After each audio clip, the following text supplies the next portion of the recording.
Hey guys, welcome back to my channel. Today's video is going to be a purchase or past video. I wanted to take a second to talk to you guys at the beginning of this video because this is the first video that I've sat down and filmed, so I haven't had the chance to talk to you guys face to face for probably like a week and a half. I did take a few days off from uploading videos, and I've said this many times in 2020 so far, but it just didn't feel right to upload a video about makeup when there's so much going on in the world. And when it comes down to it, I do have this platform, so I want to be able to use it. So before I jump into this video and uploading other beauty content, I wanted to take a second to vocalize my support for the Black Lives Matter movement. I know that I've posted on Instagram, I think I pinned a comment on my last video, but I wanted to actually state that face to face. There's absolutely no place for racism, and nobody should have to be discriminated against because of the color of their skin. I've been reading so much over the past 2 weeks and just watching videos and listening to other people who, speak on this topic. And something that really stuck with me is this quote that says something along the lines of, "It's not enough to be silently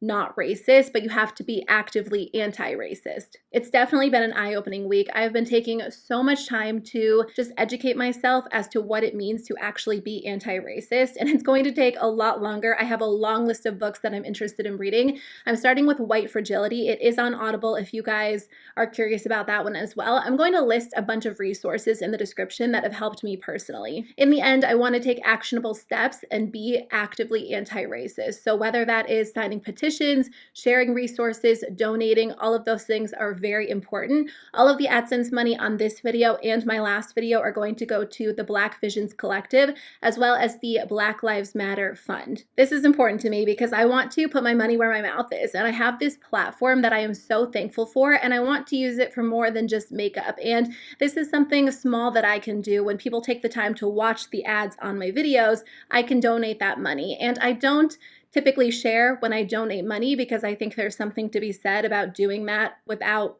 recognition, and that's not what I'm looking for. The only reason I'm sharing it is because this is important, and like I said, I do have this platform. So if I can direct you in either one of those directions or to a list of resources, I'm going to take the time to do that. So I will put that information in the description box below if you guys are interested in donating, or if you're interested in reading anything that I've been reading that's been really eye-opening for me over the past week. Beyond that, when it comes to my YouTube channel, there are two things that I'm really committed to doing. I am committing to purchasing from more Black-owned beauty brands and featuring them on my channel. I already have a list of brands that I'm looking into, and if you guys have any favorites, I would love to know in the comment section below. And I also want to support more Black beauty creators. I want to subscribe to their channels, comment on their videos, share them on my channel, and just support them in whatever way I can. And there are so many that I love, so I'm going to list them in the description box below so you guys can check them out as well, but I am always open to finding more people. So those are just two practical steps that I'm going to take here on my YouTube channel because, again, I have this platform, so I think it's important to make that an ongoing priority. I really appreciate you guys taking the time to listen to my thoughts. I felt like it was really important to sit down and vocalize my support and share my thoughts in a video before continuing on with regular beauty content. So for today's video, I'm going to go through some new makeup products and let you guys know which ones caught my eye, which ones I'll be adding to my wish list that I might end up purchasing, and which ones I'll be completely skipping over. So let's start with eyeshadow palettes. Urban Decay is releasing a new palette, and I did get a lot of questions on Instagram if I was planning on picking this up. I also saw quite a few mixed opinions on this, so I'm really curious to hear what you guys think about this. This is the new Urban Decay Naked Ultraviolet palette. So we don't have a release date or a price yet. The Naked palettes typically retail for, I want to say $49, although I do think the Naked Heat palette is like $54. So I'm assuming that it will fall somewhere within that price range. I think I said this fairly recently, but I definitely prefer the updated Naked palettes like Naked Cherry, Naked Heat, Naked Honey over the originals. So I have to say for that reason, this one does appeal to me, as well as the fact that it has some gorgeous purples, and I love purple. So it comes with 12 different shades. There are mattes, metallics, and holographic shimmers. They are describing it as a mix of peachy neutrals, trippy lilacs, magenta violets, and black light purples. Honestly, the description makes this one sound amazing. When I look at it, I'm obviously really drawn to the purple tones. I didn't expect this palette to be a completely purple palette because their Naked palettes typically do have some mix between neutral shadows and colorful shadows, so that doesn't really surprise me. Even Naked Heat and Naked Cherry, which are two of their more colorful palettes, are kind of like toned down colorful palettes. So I think that's what appeals to a lot of people, because some people don't necessarily want an all colorful palette and they're a little bit intimidated by color. So I think the Naked palettes make colorful shadow a little bit more approachable. So I do think it makes sense to have like a half purple, half neutral palette. I will say that the neutrals that they chose for this palette wouldn't have been my first choice, because I typically pair more cooler toned neutrals with purple shadows. So I'm kind of curious to see how these are going to look together, but I do think you could obviously use like half the palette if you want a neutral look, half the palette if you want a purple look. I will say the purple eyeshadow looks on the models in the promo photos look amazing. So I am interested in this palette. I think that purples typically do pull me in, but because I've enjoyed the other updated Naked palettes so much, this one does appeal to me. So I'm adding it to my list as one of my potential palette purchases for 2020. So what do you guys think? Is the fact that it's half purple and half neutral a turnoff for you, or does that make it more appealing to you? The next palette or collection I want to talk about is the new e.l.f. Jkissa collaboration. This is such a gorgeous collection, and I was really excited to see them collaborate with Jkissa for a second collection, because she's really known for colorful, intense looks, so I knew that I could count on her to create something really bold. I actually did end up purchasing the palette, and then they did send me the entire collection in PR, so I will be featuring that on my channel coming up soon. The first thing in the collection is the To The Rescue eyeshadow palette, which retails for $20. It is a true rainbow palette. It comes with 18 different shadows. So there are 12 mattes and 6 metallics, and based on the swatches, it looks super intense. I did swatch the shadows, and the metallics swatch so beautifully. They're very smooth, really gorgeous. The matte shadows were a little bit patchy, but sometimes it's hard with really colorful shadows, and swatches don't always tell the whole story, so I want to make sure I really thoroughly test it out on my eyes before I review it on my channel. So I will keep you guys posted on how the palette performs, and I will be giving away the other one that they sent me when I do a full review. But I was just excited about this palette because I do love colorful shadow, and after trying the bite-sized eyeshadow palettes, I was just so curious to see if e.l.f. was going to continue with that formula or, switch it up. I feel like all of e.l.f.'s eyeshadow releases are a little bit different in terms of quality, and the bite-sized palettes were so good. So again, I'll make sure to test it out and I'll let you guys know what I think about it, but I did end up purchasing it because, like I said, I love colorful shadow, although I'm kind of like in a neutral phase right now, but it will be fun to use. She also created the Suki to My Heart eyeshadow duo for $12. This is a dual-ended liquid shadow, and then the Forever brush set for $25, which comes with 6 new brushes. So this collection is available now on the e.l.f. website, and then it's coming soon to Ulta and Ulta stores. But congratulations to Jkissa on a gorgeous collection. I did watch her reveal video, which kind of explains her inspiration behind the shade names, and it's just a really, really cool collection. So I'll link her video below so you guys can find out more information. But they're also doing a campaign where if you upload a picture with a pet that you love, they're donating $1 to, I believe it's an animal rescue in California. So I'll link that info below as well. But I love that. I think that it's a really, really cool collection. e.l.f. also re-released their Jelly Pop collection, which I think was available last summer. So this is not a new makeup release, but it is available again. And I wanted to share it because I know that it was a really popular collection last year, but it was limited edition, so it sold out. So in case you were interested in picking up any of the products that you missed out on, it is available now on their website. I personally didn't end up trying everything from this collection, but I did try a few products. I really loved the Jelly Cleanser as a morning face wash because it was very, very gentle, really lightweight. It did have a nice watermelon scent, which I thought was just kind of fun for the morning time, but I would actually switch that one. Like I would do every other day with a more expensive cleanser, and I think that Jelly Cleanser was like $6, and it did work really well without stripping my skin or drying it out. So I really enjoyed that one. I used it up completely, and I would consider repurchasing that one. And then I know a lot of people love the Jelly Primer. I think it's supposed to be a dupe for the Milk Makeup Hydro Grip, which I do enjoy that primer. So if I wasn't on like an unofficial primer no buy, I would grab that one, but I haven't had the chance to try it. So if you guys have picked it up, please let us know what you think. I know the Milk Makeup Hydro Grip does cause a lot of people to break out, so this one could be a good alternative. So Fenty is releasing a new product that caught my eye. These are their Slip Shine Sheer Shiny Lipsticks, and they're going to be available for $22 each. They might actually be available right now. If they are, I'll link them below. But there are 10 different shades, and it's supposed to be an ultra comfortable sheer lipstick with the perfect amount of nourishing color and shine. They have a lot of colors, so they have some nudes, some like pops of color, but they're supposed to lock in moisture, condition the lips. I really want to try these. I'm kind of into like sheer lip products right now. You know, I've been loving the ColourPop Just a Tint lipsticks, and then I also love the e.l.f. Sheer Slick lipsticks. And obviously these are a little bit more expensive, but I'm curious to see how this formula compares because I've been all about like the sheer, comfortable, glossy lipstick formula lately. I think if I just purchased one, I would go for a nude like the shade Makeout Break because I feel like I would end up getting a lot of use out of it.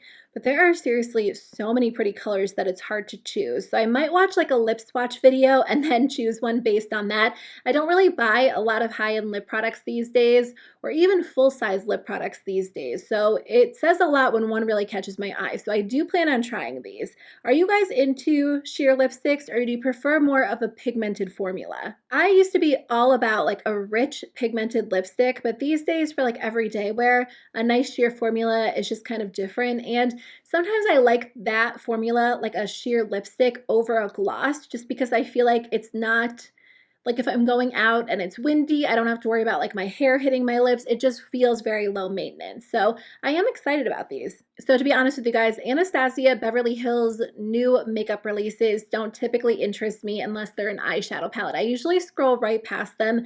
I think their eyeshadow palettes and maybe even like their highlighter palettes are their most interesting products. And I don't actually think that I've tried too many of their products other than their palettes, with the exception of their brow products. I'm sure they have other good products in their line. I just feel like I tend to skip over them. So I personally won't be buying these new mini setting sprays. They're releasing 3 different setting sprays for $15 each.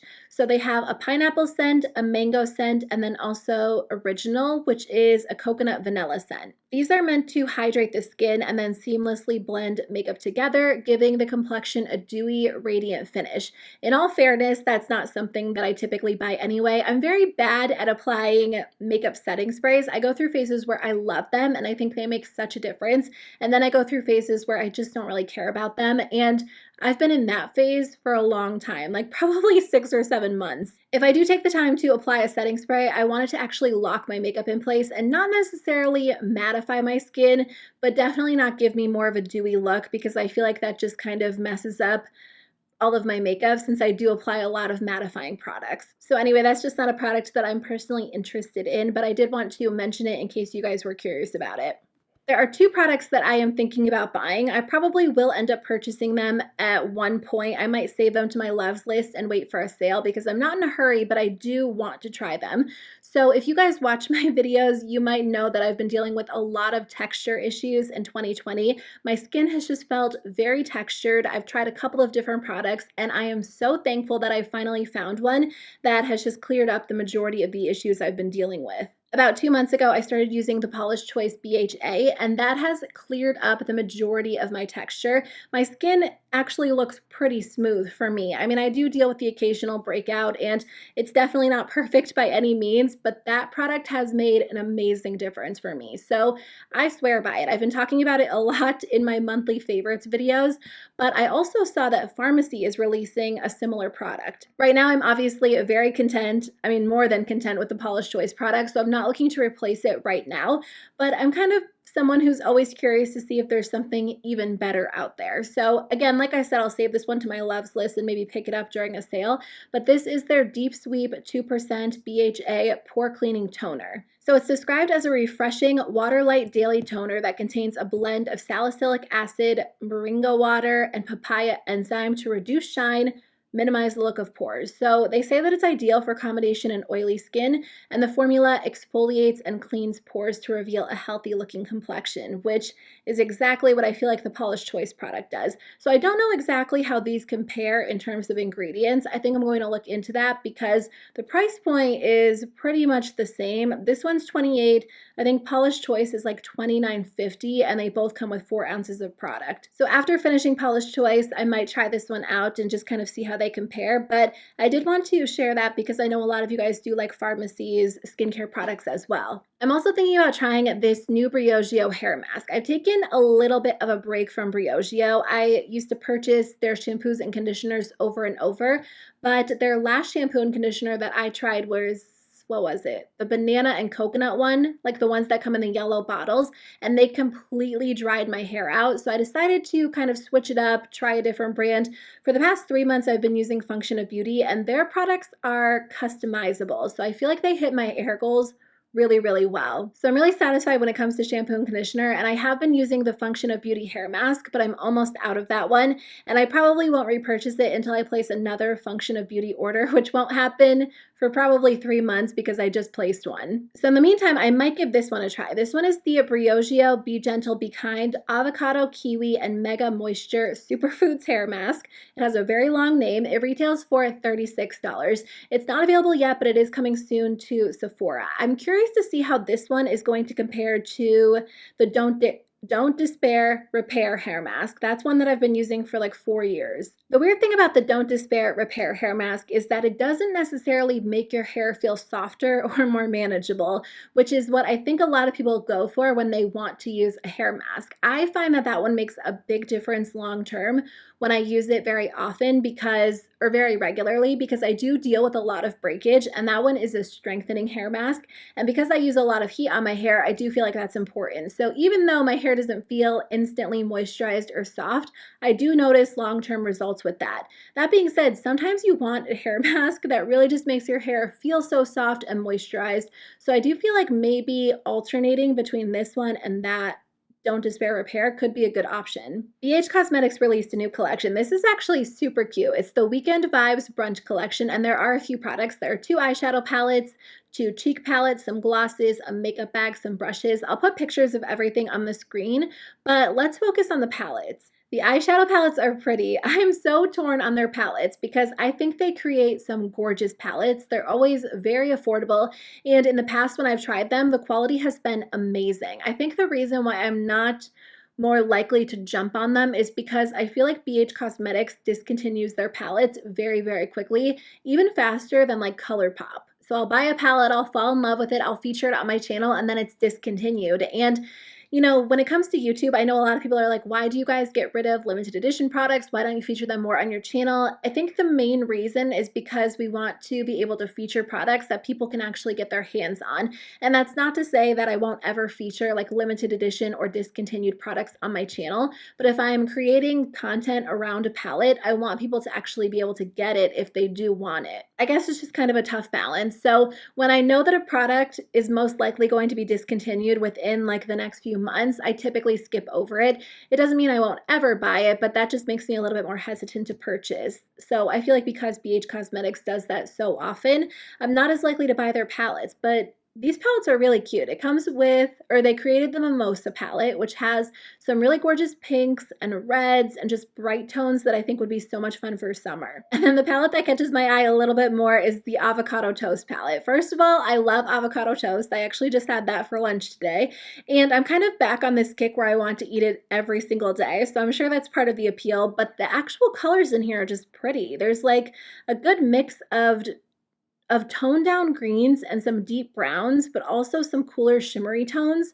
I don't know, I just really love this whole color story. These palettes are $18 each. You can typically find a coupon code to kind of bring that down, but they do come with 16 shadows each. So the avocado toast one is so cute. I kind of feel like maybe I should buy that one for my next palette, but I don't know. I'm just so torn because I feel like it will be discontinued before I know it, which doesn't mean I can't enjoy it. So maybe I just need to purchase that one for me so I can have it and love it and enjoy it.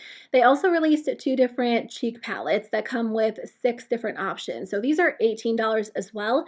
The blush palette has some gorgeous tones, and then there's a bronzer and highlighter palette. I don't think I will buy either one of these because I have added a few new bronzers to my collection recently. I actually just purchased one, so I will do a haul video soon for you guys. And then when it comes to blush, I'm not a big blush palette fan because I definitely prefer subtle blushes, and there are some gorgeous colors in here, but I just feel like if I purchased this, I probably wouldn't reach for all of the shades in here. but I do think there's a good mix of colors in here. I just, when it comes to blush, I usually prefer to purchase one blush, like one singular blush, because I'm a little bit picky about my blush colors. But in the end, I think this collection is really pretty. I love BH Cosmetics. I love the fact that they create affordable, cruelty-free products. This entire collection is vegan, which is awesome. I can definitely appreciate it. I just don't know that I personally will buy anything from it, but I don't know, that avocado toast palette is calling my name, so there is a possibility I might end up picking that one up. I wanted to touch on the new Lunar Beauty Moon Prism Blush Palette. This was available at Sephora for $35, but it sold out really quickly. I did read on the Lunar Beauty Instagram that they are planning on restocking it. This palette is so gorgeous, and I know that I just said I don't typically buy blush palettes, and I don't, but this one almost had me changing my mind just because it's so pretty. I love that there is such a variety of shades and finishes. It does look like it would work well for different skin tones. I think for me, when it comes down to it, there are a few shades in here that I wouldn't reach for super often. I like very, very subtle blush, almost like non-existent blush. In fact, I tend to skip it a lot these days. So I think that for me, I might reach for the first two shades. And even though the rest of them are gorgeous, and I love that there is such a variety, I wouldn't get enough use out of the whole palette to justify the price. I mean, $35 for 6 blushes is a great deal. That's less than $6 a blush. So I think that, the value is probably there if you are interested in this palette and the formula is good, but I don't buy a lot of blush these days, and when I do, it has to be one that I'll wear often because my blush collection is big enough as it is. But I was tempted to buy this. It almost sucked me in because it is so pretty. I haven't tried anything from Lunar Beauty. I've heard really great reviews on the products, and I hear that the quality is really nice. So if you guys have tried anything, you'll have to let me know if you have any products that you recommend.